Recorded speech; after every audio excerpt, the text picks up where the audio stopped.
अभिषेक सफर में आज की सच्ची घटना मध्य प्रदेश के छिंदवाड़ा से। दोस्तों अभिवादन स्वीकार करिए अपने दोस्त अभिषेक का।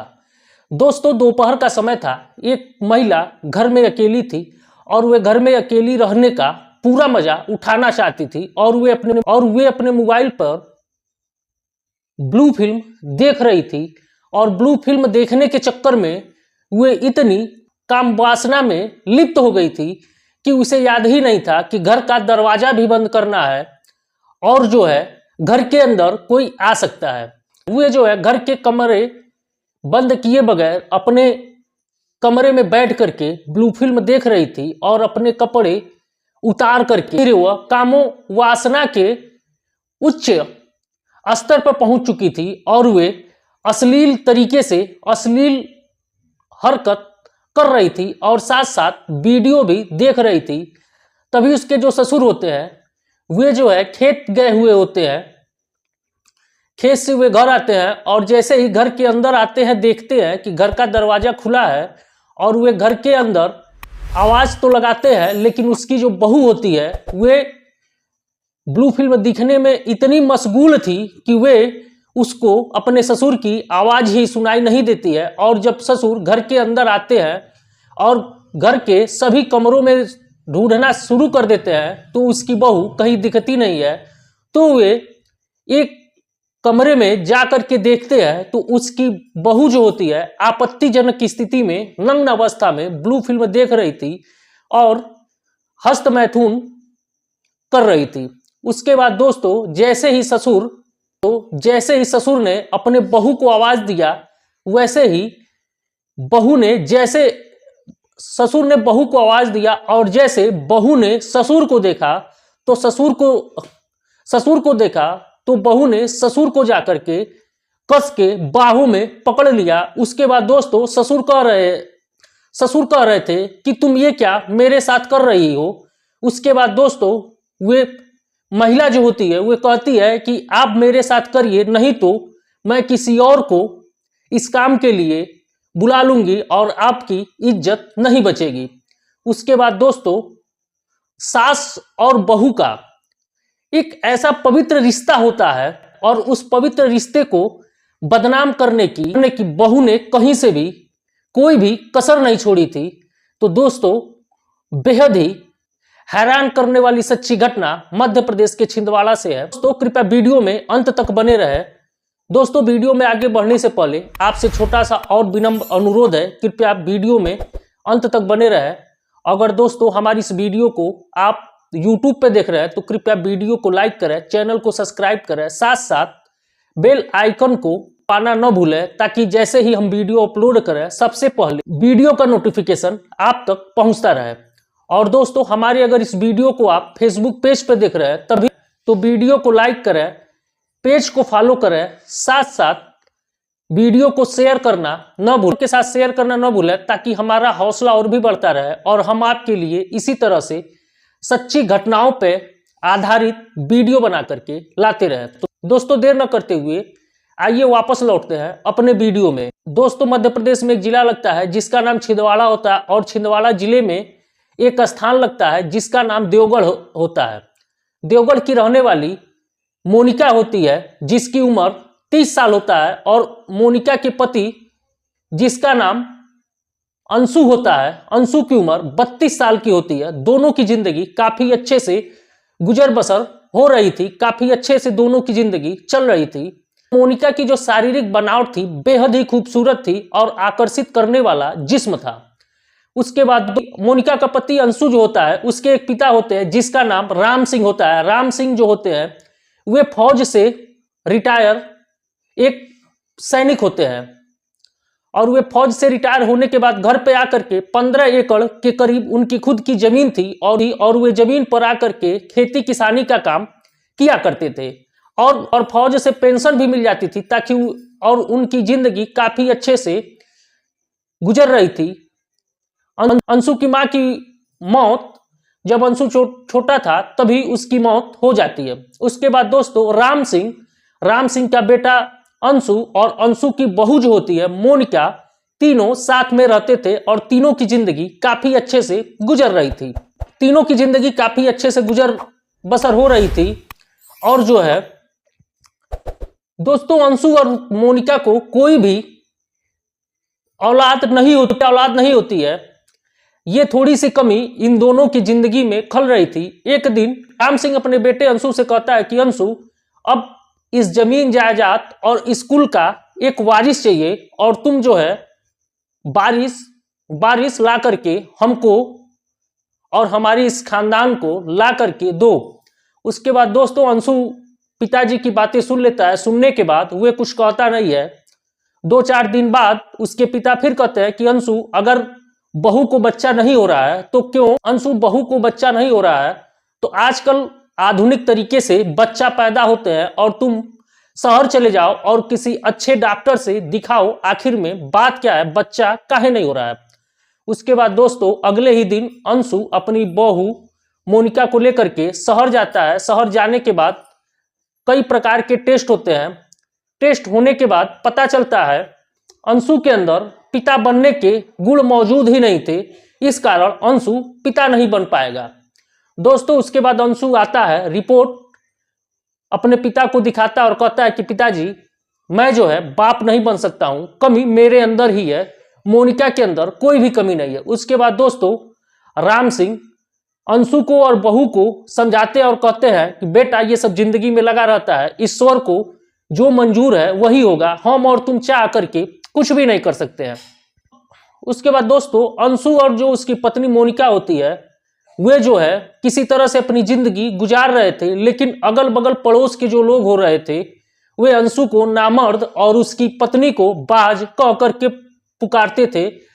और कोई सुबह सुबह पहर अंशु का और उसकी पत्नी का अगर चेहरा देख लेता था तो लोग उसको बुरा मानते थे, और सुबह सुबह पर कोई भी उसका चेहरा नहीं देखना चाहता था। उसके बाद दोस्तों किस्मत को कुछ और मंजूर था। एक दिन अचानक रात को इन सब बातों को लेकर के अंशु काफी तनाव में रहने लगा, और एक दिन रात को अचानक अंशु की तबीयत बिगड़ती है और उसे हॉस्पिटल ले जाते वक्त उसकी मौत हो जाती है। और उसके बाद दोस्तों पोस्टमार्टम कराया जाता है। पोस्टमार्टम में पता चलता है कि अंशु को दिल का दौरा पड़ने के कारण उसकी मौत हो गई थी। उसके बाद दोस्तों राम सिंह जो होता है उसका अंतिम संस्कार करता है, और संस्कार करने के बाद अब उस घर में सिर्फ 2 ही लोग बचे थे, यानी राम सिंह और उसकी बहू सीमा। काफी दुखी मन से जिंदगी को किसी तरह से काट रहे थे।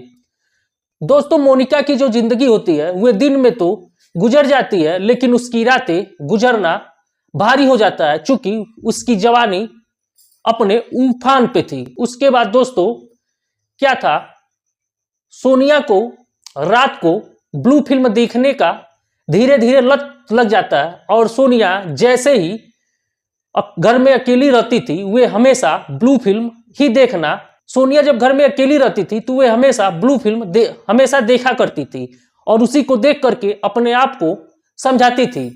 और कभी कभी सोनिया को यह लगता था कि जिंदगी अभी काफी बच्ची है, जिंदगी कैसे कटेगा, और लगता है इस जिंदगी में किसी और अन्य पुरुष का सहारा लेना ही पड़ेगा। उसके बाद दोस्तों एक दिन दोपहर को राम सिंह खेत में गया था, और उसकी बहू जो होती है वह घर में वे बिना दरवाजा बंद किए अपने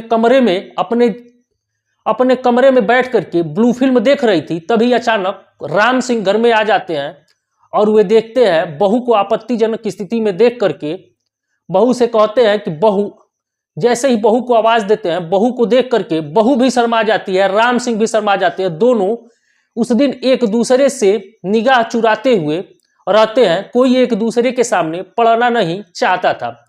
उसके बाद दोस्तों राम सिंह खाना खाते हैं। खाना खाने के बाद उसी दिन रात को राम सिंह खाना खाते हैं। खाना खाने के बाद अपने कमरे में चले जाते हैं। उसके बाद दोस्तों उस बहू जो मोनिका होती है दोस्तों, वे खाना खाती है। खाना खाने के बाद अपने कमरे में जाती है, और जैसा कि जब भी वो अकेले रहती थी ब्लू फिल्म देखती है, ब्लू फिल्म देखने की आदी होने के कारण वे फिर ब्लू फिल्म देखना शुरू कर देती है। और आज जो है उसके अपने आप पे कंट्रोल नहीं रहता है, और वे अपने ससुर राम सिंह के पास चली जाती है और उसके बिस्तर में जाकर के सो जाती है। सोने के बाद और वे राम सिंह के साथ अश्लील हरकतें करना शुरू कर देती है। उसके बाद दोस्तों राम सिंह कहते हैं कि देखो तुम क्या कर रही हो, तुम अपनी उम्र देखो, मेरी उम्र देखो, तुम हमारी बहू हो और तुम इस तरह से मेरे साथ क्यों कर रही हो। उसके बाद दोस्तों काफी उत्तेजित होने के कारण उसकी बहू कहती है कि अगर आप मेरे साथ शारीरिक संबंध नहीं बनाएंगे तो कल से मैं मोहल्ले के अन्य किसी के साथ शारीरिक संबंध बनाऊंगी। ये सब सुनने के बाद इज्जत बचाने के लिए राम सिंह भी तैयार हो जाते हैं। उसके बाद दोस्तों उस दिन रात को राम सिंह और उसकी बहू जो मोनिका होती है, दोनों में शारीरिक संबंध बनना शुरू हो जाता है। उसके बाद दोस्तों दोनों में जब भी मन करता था दोनों एक दूसरे से शारीरिक संबंध बनाते हैं और दोनों पति पत्नी की तरह रहना शुरू कर देते हैं। उसके बाद दोस्तों एक दिन दोपहर को राम सिंह और उसकी बहू शारीरिक संबंध बना ही रहे होते हैं, तब तक गांव की एक औरत उसके घर में किसी काम से चली जाती है और वे दोनों को आपत्तिजनक स्थिति में देख करके घर से बाहर आ जाती है और वे गांव में सबसे बता देती है कि राम सिंह और उसकी बहू के साथ नाजायज संबंध है। उसके बाद दोस्तों ये बात जो है जंगल में लगे आग की तरह चारों ओर फैल जाती है। उसके बाद दोस्तों समय आता है 15 अगस्त 2024। राम सिंह की बहू को 12 अक्टूबर को उल्टी होना शुरू हो जाता है। उसके बाद दोस्तों राम सिंह उसे शहर के एक हॉस्पिटल में लेके जाता है तो पता चलता है कि मोनिका जो है प्रेग्नेंट हो गई है। उसके बाद दोस्तों राम सिंह और उसकी बहू दोनों घर आते हैं। घर आने के बाद ये धीरे धीरे बात जंगल में आग की तरह गांव वालों को ये भी बात पता चल जाती है कि राम सिंह की बहू मोनिका जो है प्रेग्नेंट है। प्रेग्नेंट करने वाला और कोई नहीं, उसका ससुर राम सिंह ही है। उसके बाद दोस्तों राम सिंह की पूरे गांव में काफी बेइज्जती हुई और लोग तरह तरह की बातें राम सिंह के बारे में उसके बाद दोस्तों समय आता है 16 अक्टूबर 2024 का। 16 अक्टूबर 2024 की रात में राम सिंह और उसकी बहू दोनों पंखे से लटक करके आत्महत्या कर लेते हैं और दोनों इस दुनिया को हमेशा हमेशा के लिए अलविदा कह के इस दुनिया से चले जाते हैं। उसके बाद दोस्तों अगल बगल के जो पड़ोस के लोग होते हैं, 17 तारीख को जब राम सिंह का दरवाज़ा नहीं खुलता है तो अगल बगल के लोग आते हैं, दरवाज़ा भड़बड़ाते हैं और जब अंदर से कोई भी रिस्पांस नहीं आता है तो पुलिस को बुलाया जाता है। उसके बाद पुलिस की मौजूदगी में राम सिंह के घर का दरवाज़ा तोड़ा जाता है और जब पुलिस देखती है और गांव वाले भी देख करके दंग रह जाते हैं। एक पंखे से बेचारा राम सिंह अपनी जान दे चुका होता है और दूसरे पंखे पे उसकी बहू मोनिका फांसी के फंदे पर लटक रही थी। दोस्तों ये बेहद ही दर्दनाक कहानी है। उम्मीद है कि ये कहानी आपको पसंद आई होगी। अगर ये कहानी आपको पसंद आई हो तो कृपया वीडियो को लाइक करें, चैनल को सब्सक्राइब करें, साथ साथ अपने दोस्तों मित्रों के साथ वीडियो को शेयर करना न भूलें। ये कहानी सुनाने का मेरा उद्देश्य ये नहीं है कि आपको परेशान करना, बल्कि आपको जागरूक करना है कि इस तरह की घटनाएं हमारे समाज में आजकल ज़्यादा हो रही हैं। तो इस नाते आप लोग हमेशा रहिए सावधान। मिलते हैं अगले वीडियो में किसी और सच्ची घटना के साथ। तब तक अगली वीडियो के लिए अपने दोस्त अभिषेक को दीजिए इजाज़त। मिलते हैं अगले वीडियो में, तब तक के लिए नमस्कार।